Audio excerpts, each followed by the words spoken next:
안녕하세요, 주둔입니다. 이번 시간은 구강 지출에 대한 분계 방법 설명드리도록 하겠습니다. 실전 분계 4가지 영상을 연달아 찍고 있는데요. 이번 시간은 마지막으로 지출에 대한 분계 내역에 대해서 설명을 드릴 차례입니다. 자, 돈을 쓰는 거, 지출을 조금 말을 풀었으면 돈을 쓰는 거라고 볼 수가 있겠죠. 그래서 돈을 쓰는 유형 3가지 한번 나열을 해봤습니다. 자, 첫 번째는 통장으로 계좌 이체를 하는 지출이 있을 거고요. 두 번째는 신용카드. 신용카드는 우리가 흔히 부르는 신용카드뿐만이 아니라 바로 결제하는 체크카드도 포함하는 거죠. 그렇게 신용카드 결제 방법이 있고, 그리고 세 번째는 현금 결제 방법이 있을 겁니다. 이 3가지 이외에도 요즘은 워낙 다양한 결제 체계가 있기 때문에 PG사, 그러니까 결제 대행사를 통한 결제 방법도 있고, 혹은 블록체인으로 설계가 된 가상화폐 혹은 지역화폐로 결제를 하는 경우도 있어요. 앞으로는 더 많은 결제 방법이 생기겠지만 그런 건 너무 복잡하기 때문에 나중에 언급하기로 하고, 이번 시간은 제일 중요한 이 3가지 통장 결제, 신용카드 결제, 그리고 현금 결제 이 3가지에 대해서만 한번 분계 방법을 배워볼 겁니다. 자, 그렇다면 첫 번째, 통장으로 계좌 이체를 하는 경우, 통장으로 송금을 하는 경우. 자, 어떤 경우가 많이 있냐면 일반적으로는 통장으로 계좌 이체하는 경우는 외상매입금을 혹은 외상대금을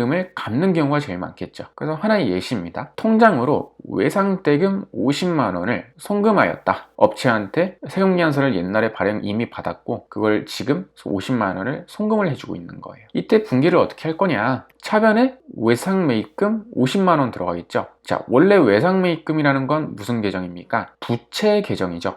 부채는 대변에 기록되는데 그건 이미 이전 타임에 기록이 됐을 거예요. 그래서 차변에 외상매입금 50만 원을 적으면서 그걸 상계 처리하는 거죠. 상계 처리에 대해서는 제가 간단히 배우는 에게 마지막 10강에서 더 자세히 언급을 드릴 겁니다. 자, 어쨌든 차변 외상매입금 50만 원을 집어넣었고, 그리고 반대편 대변에는 보통예금, 자산계정 보통예금을 대변에 넣으면서 차감을 시키는 거죠. 그래서 50만 원을 집어넣은 겁니다. 자, 이렇게 하면은 통장으로 송금하는 분기에 대해서 정리가 된 거죠. 차변에 외상매입금 갚으면서 50만 원, 그리고 대변에 보통예금을 차감하면서 50만 원이 되는 겁니다. 자, 두 번째는 신용카드 결제 방법이 있습니다. 보통 지출 건수는 통장으로 송금하는 것보다 이 신용카드를 결제하거나 현금 영수증을 발행받으면서 결제하는 경우가 빈도수가 훨씬 많아요. 그리고 지금 2019년도에는 당연히 현금 결제보다는 이 신용카드로 결제하는 건수가 압도적으로 많겠죠. 거의 과반이겠죠. 왜냐하면 비용 처리는 회식비, 소모품비, 차량 유지비, 여비교통비 하면서 조그맣게 그분만 몇백만 원씩 한꺼번에 쓰지는 않잖아요. 2,000원, 3,000원, 5만 원 이런 식으로 쓰기 때문에 영수증 거래 건수가 굉장히 많다라는 거예요. 그래서 신용카드 결제 분기에 대해서는 애초에 처음부터 숙달을 시켜 놓는 게 좋습니다, 사실. 자, 하나 예시를 볼게요.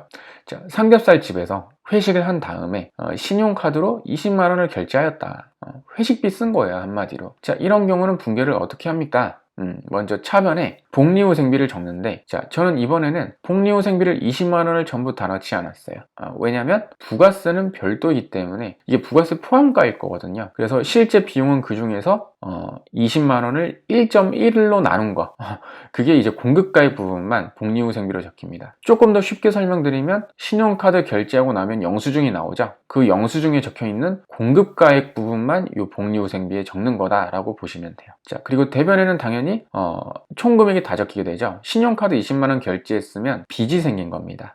어쨌든 부채가 생긴 거예요. 그 부채 계정 중에 하나인 미지급금 계정 과목을 여기 쏙 집어넣습니다. 자, 그럼 나머지 차액 부분은 부가세, 대급금은 18,182원 정도가 나올 거예요. 우리가 영수증 보면은 부가세 부분에 요만큼이 찍혀 있을 겁니다. 자, 요거는 계정 과목 부가세 예수금이 아니라 대급금으로 이렇게 적어놔요. 자, 부가세 대급금이라는 거는 자산 계정입니다. 왜 자산 계정이냐면 나중에 부가세 신고하고 나서 환급을 받을 수 있는 부분이기 때문에 어쨌든 나중에 다시 받을 돈이라서 이거는 자산 계정이 되는 거예요. 자산 계정은 차변에 들어가죠. 그래서 차변에 요거를 차곡차곡 누적을 해놓는 겁니다.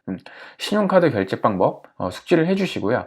부가세가 있는 경우는 공급가액 부분은 요 총 금액에서 나누기 1.1을 한 만큼을 여기다 집어넣고 여기에 10%가 부가세 대급금으로 들어간다. 이렇게 봐주시면 되겠습니다. 자, 마지막 세 번째, 현금으로 결제했다.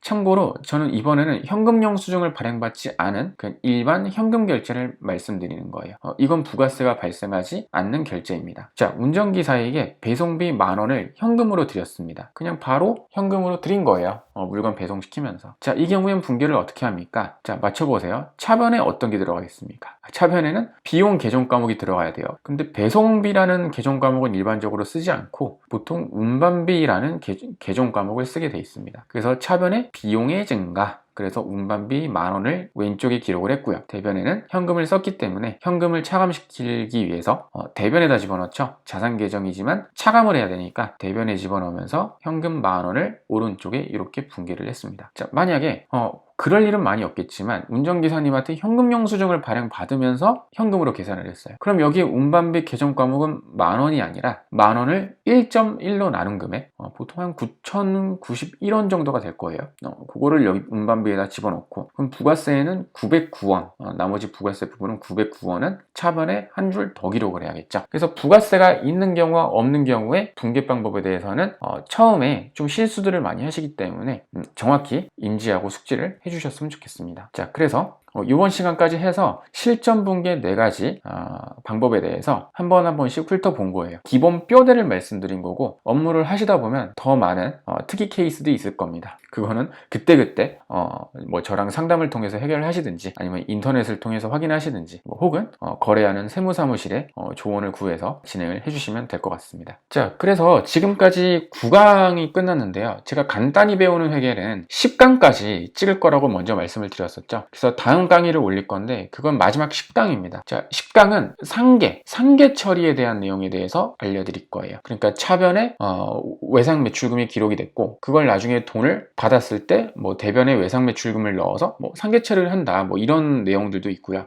상계에 대해서 정리가 되면은 분기에 대해서 어느 정도 자신감이 붙을 겁니다. 그래서 실제로 이번에 간단히 배우는 회계를 10강으로 찍어서 10강으로 쪼개서 올리는 건데, 이게 다 끝나면 끝나는 게 아니라 그 다음은 조금 더 어려운 내용들에 대해서 올릴 거예요. 그 제목은 어떻게 보일지 모르겠는데 뭐 중급 정도로 보면 될 것 같아요.